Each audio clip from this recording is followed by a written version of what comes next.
What's up, what's up, what's up, y'all? Okay, I'm back. Welcome to the chat. Welcome to the chat. Talk to me. Oh, there we go. With the chat. Where we at? Where we at? It's your brother, Rob Jua.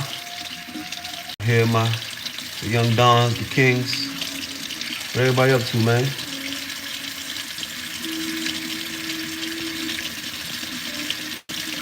What is everybody up to on this beautiful day? So you about to cook it up, hook it up, and cook it up. About to chef it up, you know. Chef it up once in a blue. Yeah, man. What's up, man? I want to talk to you. I want to see how everybody's doing. I want to see how everybody mindset, right? Where's everyone's head at today, man? Like, I was talking to a friend yesterday, and I was telling her some of my stories, and she asked me, like, how did I get into music? And I had to tell her the story, and I kind of forgot, like, how many, you know, just all the things that was going on for me to really, like, get in music, like, you know what I'm saying? Like, the story was long, bro, and I forgot some of it because I'm still in it, and it's just in an elevated way. I'm in another side of my story right now. But, you know, long story short, I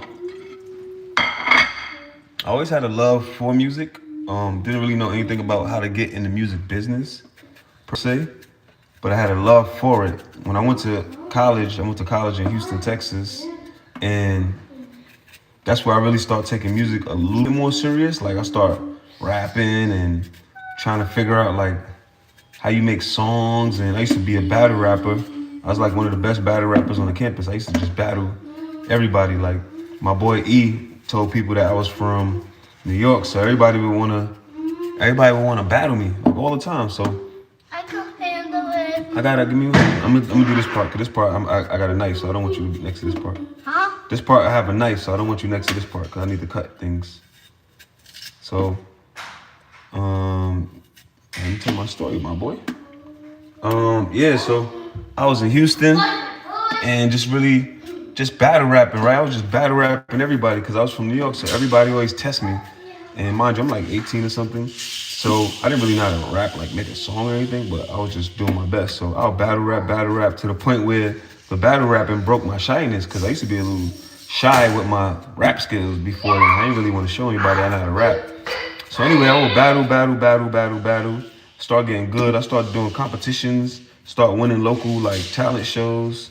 I wish I had some of that footage, but one day I won this talent show, and it came with some free studio time. And with the studio time, I went to the studio. I had a bunch of people with me, like my boy E, my homie Tosh, and I recorded my first freestyle. And I didn't know what I was doing. I didn't write. I didn't plan it. I just went in the booth and just went raw.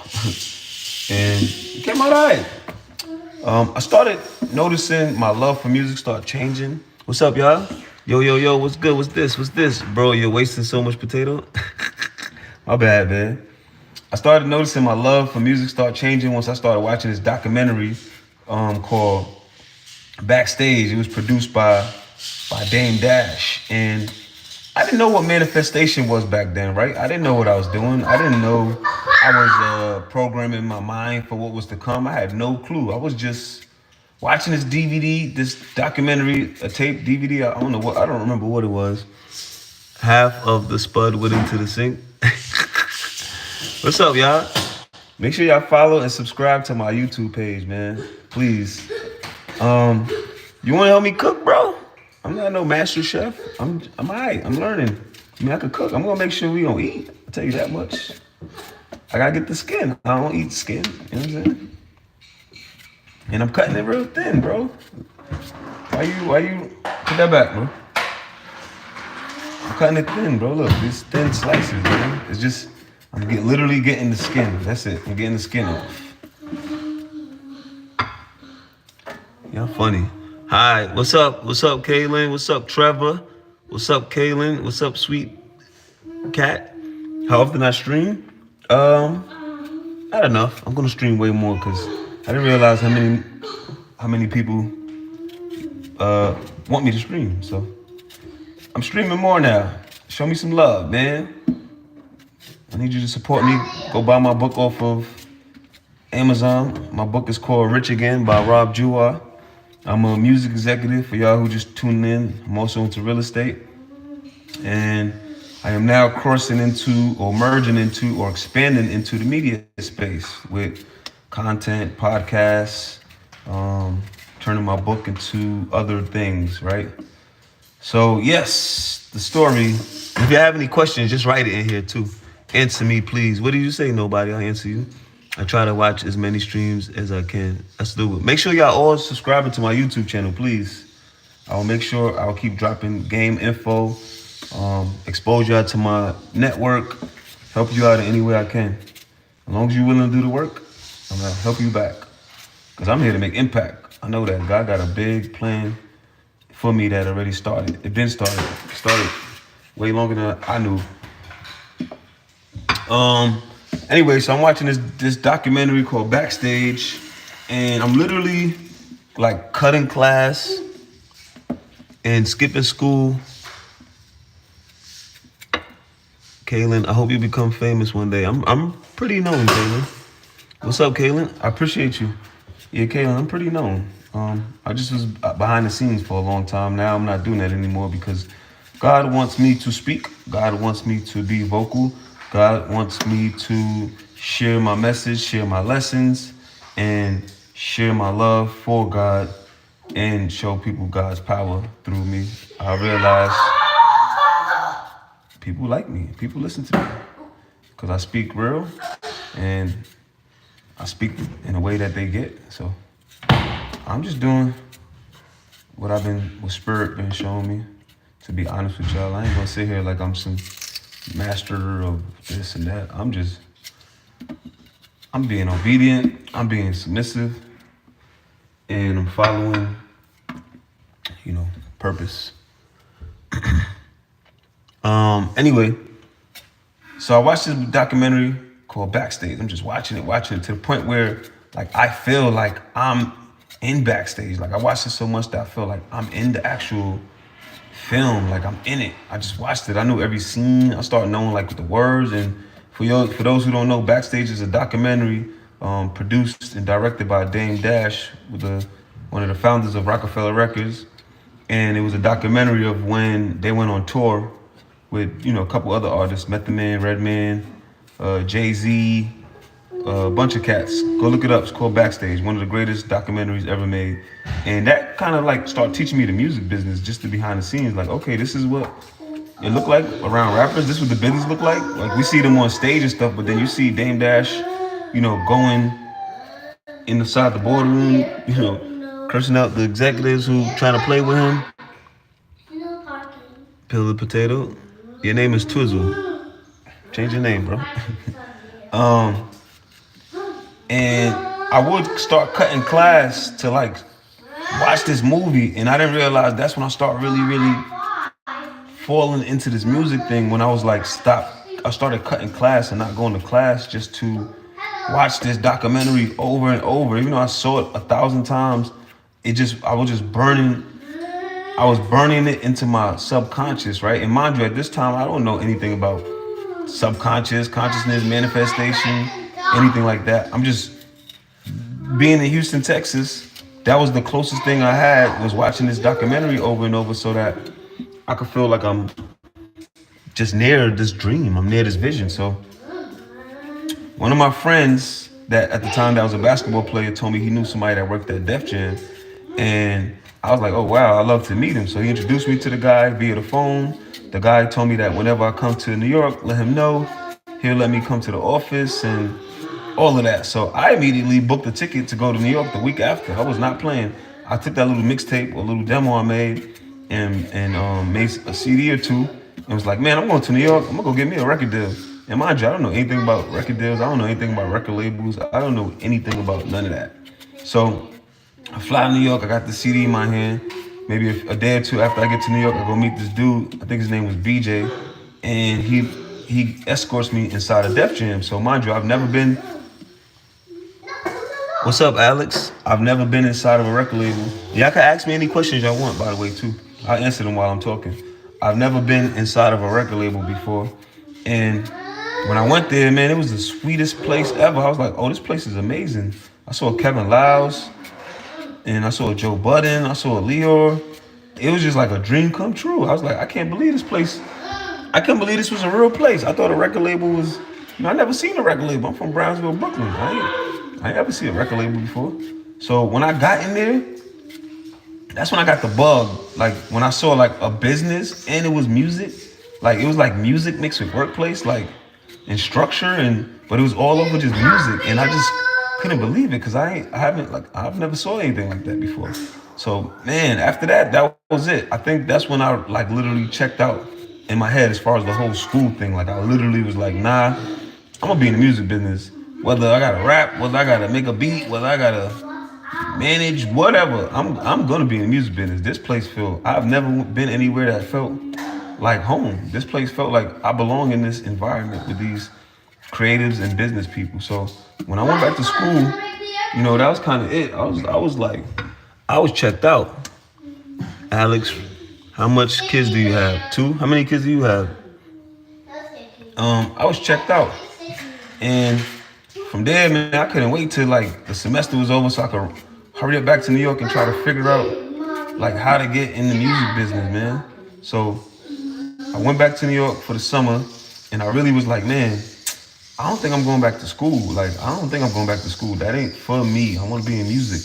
And I told my moms, and she definitely was not happy with that. She was like, you're not doing what? Like, you bugging. So what you gonna do if you're in New York? I was like, I don't know. I'm gonna figure it out. So while I'm in New York, I'm like looking at Google at that time and YouTube, and I saw this documentary where this music exec was like, they was asking him how did he get in the music business, and he told them an internship. So I'm like, oh, an internship? What's that? And I look it up. They're like, oh, that's like you work for free, but it give you access to information. So I was like, man, if I want to get inside a record label, I'm gonna have to get an internship. But mind you, I don't really know anybody to get an internship, because even me and that dude who I called, we kind of lost contact with each other, and I didn't have his number.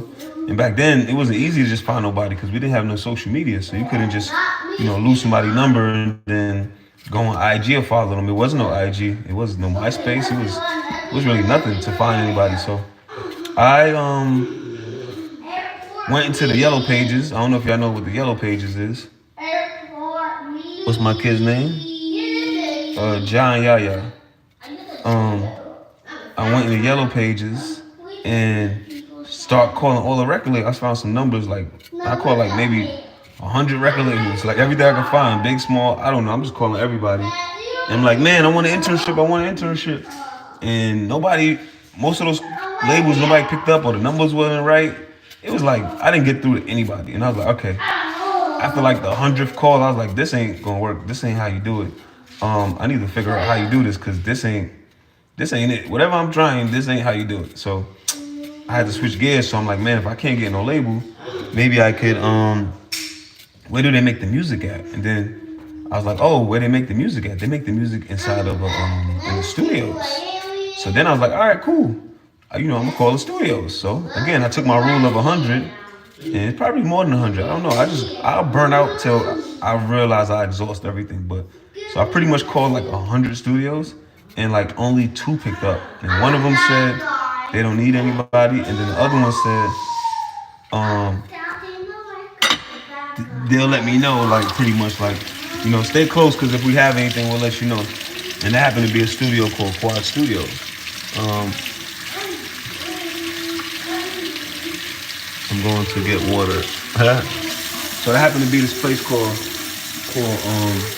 Quad Studios. It's real famous. That's where Tupac got shot, and it's just a really, really famous studio. So when I got there one day, I just kind of went up randomly, because I was like, man, y'all gonna hire me. And then when I went there, they was just like, hey, man, we can't hire you unless you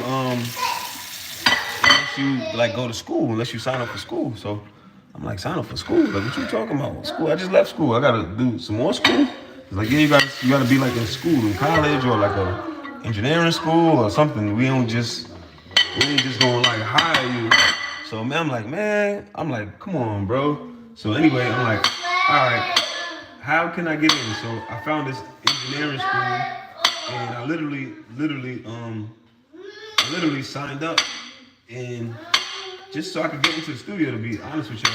I signed up in August. I kept going back to the studio. They didn't really have any spaces open for me, but I just kept going back. While I was going there, there was a place next door called Sam Ash, and I would go there and just go make beats, just so I could be in the area. Like I wanted to be in the vicinity of the studio, so I go learn how to make beats for Sam Ash for free. And then after Sam Ash, I go to the studio, so I would just bother them every day, like, man, hire me, hire me, hire me. And they just love my hustle. They love my persistence. This young, hungry kid, even though we don't have a space for him, he's still like trying. He's still pulling up. He's still trying. So, I told him I was in school, and they was like, all right, cool. We still don't have a space for you, and just keep keeping up with us. So I was relentless, man. I was not stopping just because they said they didn't have a spot for me. Like I kept going. You need to sleep? I go.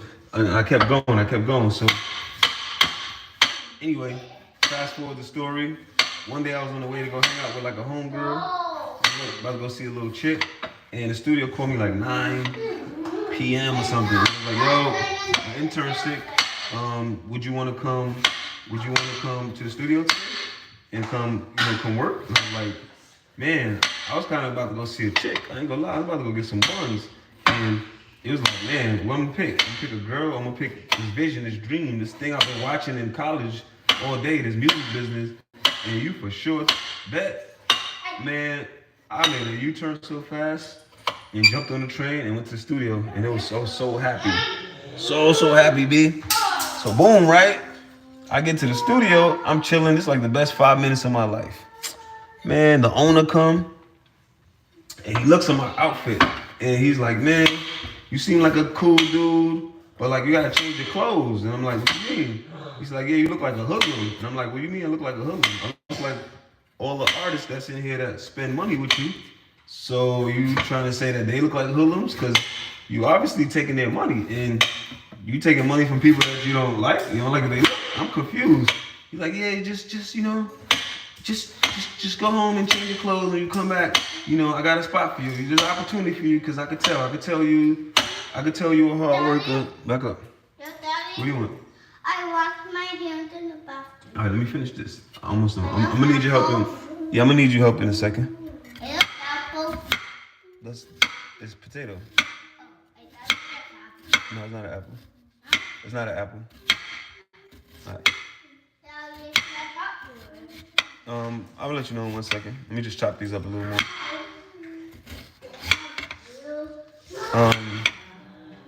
So, mind you, it took me about 2 hours to get there, right? On a train late night in Manhattan. So I took 2 hours to get there. This guy told me to change my clothes. I took 2 hours back to get home to change. Then took another 2 hours to get back to the studio. Man, it's about 2 a.m., 2 in the morning at this point now. So I'm like, man, I know I'm getting tested. Like, come on, bro. My first day, I'm going through all of this, and I'm still not quitting. So I changed my clothes, and I head back to the studio. It's like 2 a.m. I get off the train, and you won't believe, like, it's like a thunderstorm, like the biggest thunderstorm ever, mind you. And the studio is about 8 blocks from the train station. I don't have any umbrella, just me and a shirt. I just had on literally like a shirt and the pants. And I was like, man, if I step out there, I'm about to get soaked. Like my clothes gonna be soaked. But it's like I can't turn around. I can't quit. I can't like I'm here now. It's over. Like I ain't going nowhere. So man, I go out there, I step in the water. And man, by the time I even took 4 steps, I was soaked down in my boxes and I couldn't believe it. And I'm like, yo, I don't know what's happening right now. Cause this is tough. This is a tough thing. And I guess this is how hard you gotta go for things you claim that's your dream, right? So I ain't tripping, man. I'm pushing through. I walk to the studio. I get there. I am soaking wet, like soaking wet. Pause, like, and back up, yes sir. Back up, please. I am soaked down to the socks, down to the boxes, down to everything. And I was just like, I'm not quitting. Y'all done got so much out of me. So I get back to the studio. And then the studio owner, the manager of the studio, when I walked in, his face dropped. Everybody face dropped because they couldn't believe I came back. They was like, man, we thought you was gonna quit. And I'm like, wiping my face off. I got all this water on my face, clothes is wet, everything's soaked. And then I was like, nah, I'm not going anywhere. So what's good? He was like, yo, oh, you different. All right, cool. All right, bet. Yo, go wipe off and just have a seat, man. Just have a seat. We honestly didn't think he was coming back. So, mind you, this is my first day. I'm going through all these tests and I don't know what's going on, but I just trust God. I trust that you're gonna be way more than this to get rid of me. I'm from Brownsville, Brooklyn. I'm already come from somewhere that's hard. I already come from somewhere that's tough. I wasn't gonna let that deter me. I wasn't gonna let that deter me at all. Like, at all. So,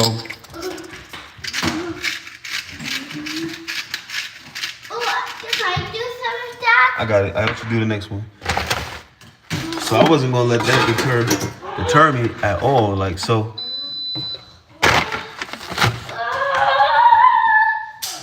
Hold on, y'all. Loading up these things, man. What's up, man? Look, it happened. What happened? This. Oh, that's cool. Can you kill it? Yeah, give me 1 second. Daddy? Hmm? One of my guys saw it there. Oh.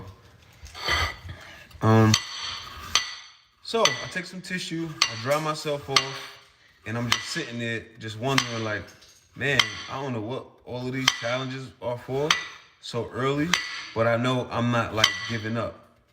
And I said, God, I know you testing me, and I trust you, and I ain't giving up. I'm here. I ain't going nowhere. So the moment I showed some faith and showed that I believed that everything was happening for a reason, somebody came up in the elevator and the elevator rang.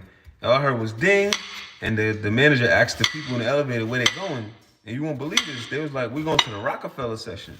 So mind you, this whole time I was in college, watching this DVD about ROC-A-FELLA and just dreaming, hoping and wishing I could be with them, see them, work with them, be around Dame Dash, be around Jay-Z, be around all of that.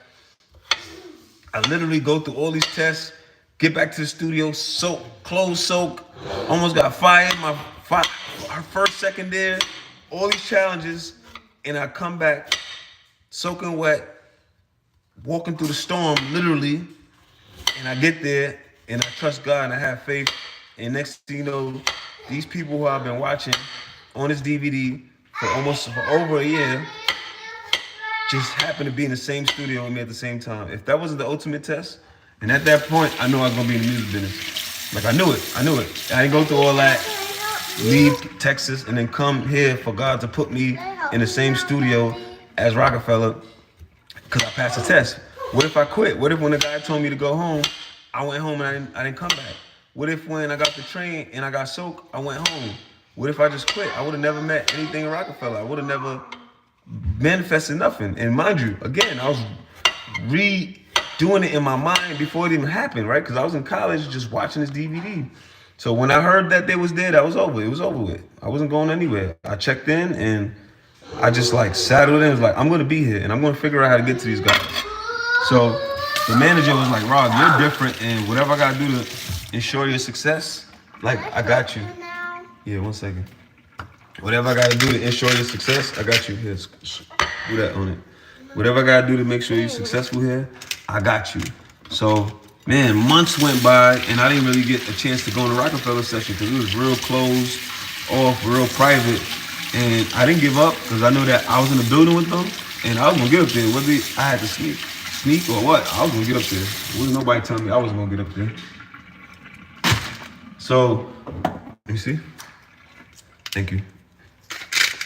All right, one day, they asked for somebody to bring some crates up, with some. I got it, bro. I got you. You gonna help me with some other stuff? Just let me do this. Okay. All right, I got you. You gonna help me with some other stuff, okay? Like what? I'm gonna show you. Just give me back up a little bit.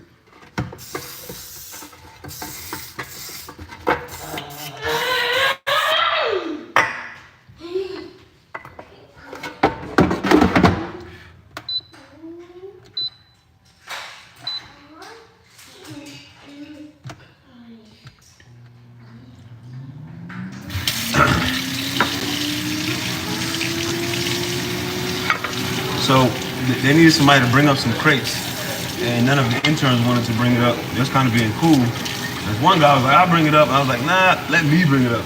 I've been waiting to get an opportunity to go upstairs. What?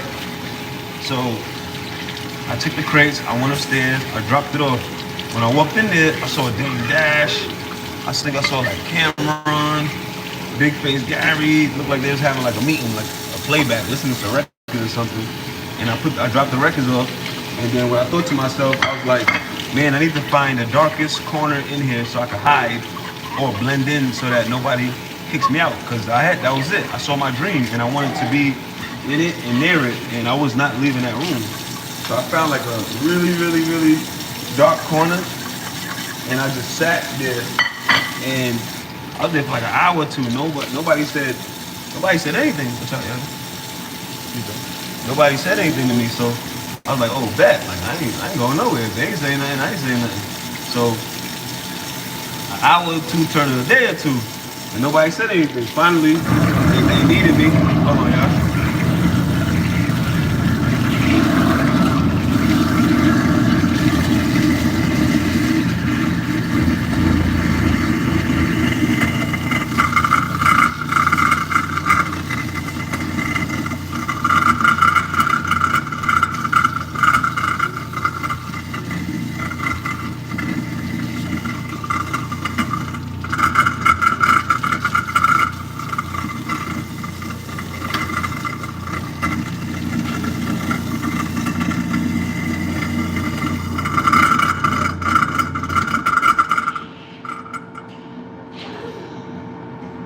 Thing, Jen. How can I help you? So, Daddy, do you mind if you could fix this? Alright. Let me see.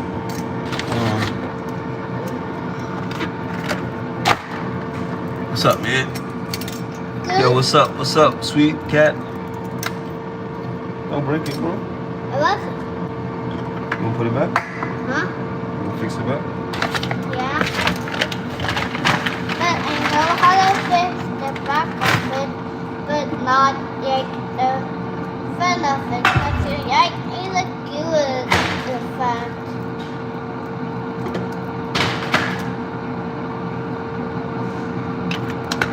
Excuse me.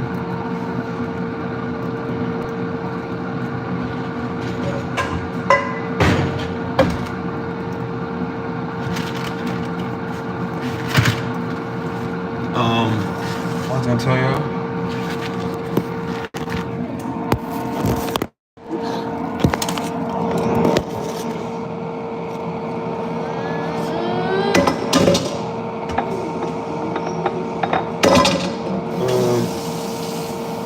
Anyway, long story short, I stayed there. I snuck in the room. I turned 1 hour into like a week. From there, they just kept seeing me, and I didn't leave, right? Like, I didn't want to leave. I didn't want nobody to take the opportunity, so I literally stayed. I didn't take a bath, nothing. I was like, I'm not going anywhere. I don't care if I stink. I don't care about nothing. I was waiting for this shot, and I ain't going nowhere, buddy.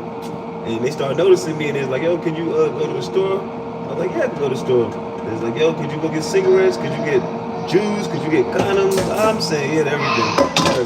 The more I'm helping, the more I'm just, they let me stay. So while I was able to stay, I was able to kind of soak up game. Like, Dan was in the room talking about business plans and music. So it was like I went from watching the documentary backstage to being in the room with them, to being in the vision I saw. Right, I was manifesting just because I just was trusting God. I didn't really know what I was doing. I just had something in my head, and I ended up being physically inside of what was in my head because I was already so emotionally attached to being with these guys, right? So it actually happened. And the story is super, super long, and I'm probably gonna stop right here because I'm gonna come back and just keep telling y'all so much more of it. But moral of this part of the story is you gotta just believe. And like they always say, even though these books and stuff I listen to, again, and stuff that, we all probably know already, but like, you gotta move as if it's done already.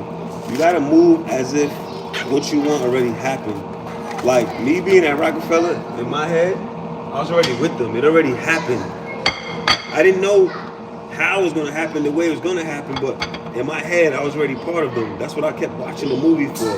That's what I kept tapping into the frequency of, even tricking myself like, nah, I'm there already. Like, and it literally happened. And I can't even tell you how. I just was following my gut. Like I was just following my gut, but I was moving as if it happened already. And that's what they call manifestations, when you just get in alignment and you just move and feel as like whatever you want, we could create. We just gotta move as if it's done already. And mind you, and I don't always do that. Sometimes I gotta remind myself, y'all, like I ain't perfect. Sometimes I be bugging, trying to grab the wheel of life, and oh man, if I don't do this, this ain't gonna happen. If I don't do this, that's not the truth, man. You gotta just do it. So even now, I take more time to remind myself that I just have to move 100% like it's done already. Doesn't matter where it's at. It don't matter. The universe don't think about where you at. The universe think about what you feel, right? What you feeling right now. What vibration is you on? And the thing you're trying to get, are you matching that vibration? Like you don't just become rich. You gotta already just be rich. You already gotta move rich. And it takes time, right? To just move in that place. Like who that person, who you gotta become for what you want. Do you match? Do your habit, do your mindset, do your energy, does your feelings match what you want to become? Do it. And if it don't, it's fine. Just do what you gotta do to make it match now. Do what you gotta do to get there. Do what you gotta do to change your energy, change how you feel. Because once you feel it, the world, the universe don't know if it's real or fake. Your mind don't know if it's real or fake. It's a simulation in your head. It don't know. So you just gotta practice feeling it like I did. I just felt it. I felt like I was already ROC-A-FELLA. Even though I was in Texas, I didn't know these guys, but I was already rock. I was already rock. In my head, in my emotions, in my space, in the world, I was already there before it even happened. And then it happened. Look, it happened. How? It's exactly how I told you. So even now, this next space I'm going to, I'm gonna be a billionaire. Why? I just thought about it and I feel it already. And not even a billionaire to be like, oh, I'm just the richest person on the planet. Nah, just so I could do a lot more good and create. I just want to create. Great solutions, great fun, just great things with God.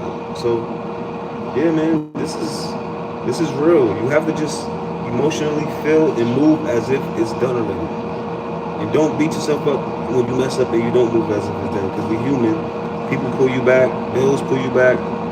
This fake thing, oh, I gotta be real. No, you don't. Real is hold yourself back. You gotta be imaginary. You gotta be like a kid. You gotta be childlike and use your imagination. That's what you gotta be. That's real. Real is limits. The real they talking about. And you not gonna be happy doing anything from a limited space. And I've done it. And it's not good, it's not fun, it sucks. So, man, let's move as if it's done already. Let's move with intention. Let's move like that. And that we moving like, yo, this is done. What we doing? We ain't moving like we gotta get somewhere, we gotta do nothing. We already got it. Huh? Yeah, I'm gonna need your help in 1 second. I'm just kind of just cleaning the mushrooms. Thank you. Love you.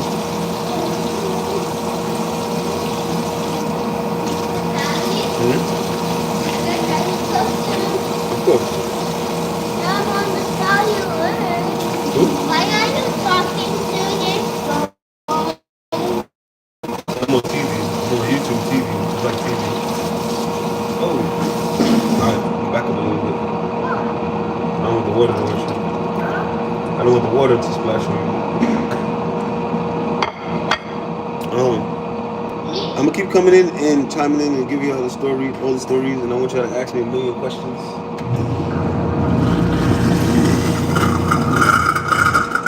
And I love y'all, man. Make sure you subscribe to my channel on YouTube, rob.jua. Make sure you follow me on Instagram, rob.jua. Make sure you go to Amazon and purchase my book, Rich Again by Rob Jua. That's R-I-C-H, again, A-G-A-I-N. So Rich Again by Rob Jua.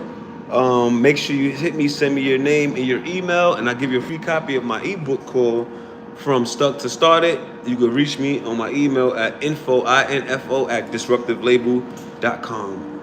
info at disruptivlabel label.com. info@disruptivlabel.com. Man, I got courses coming, pods, shows. I'm just working, man. I'm just creating to contribute to us, to humans, creating good, positive, fun, real content that has actual, tangible steps, but it's fun. It's real stories, and it's a platform for everybody who looking for self-help, everybody looking for fun, everybody want to learn how to just push and create the reality they want. And again, the biggest way to create the reality you want is move as if it's already done. I love y'all. I love you. I love you. I love y'all.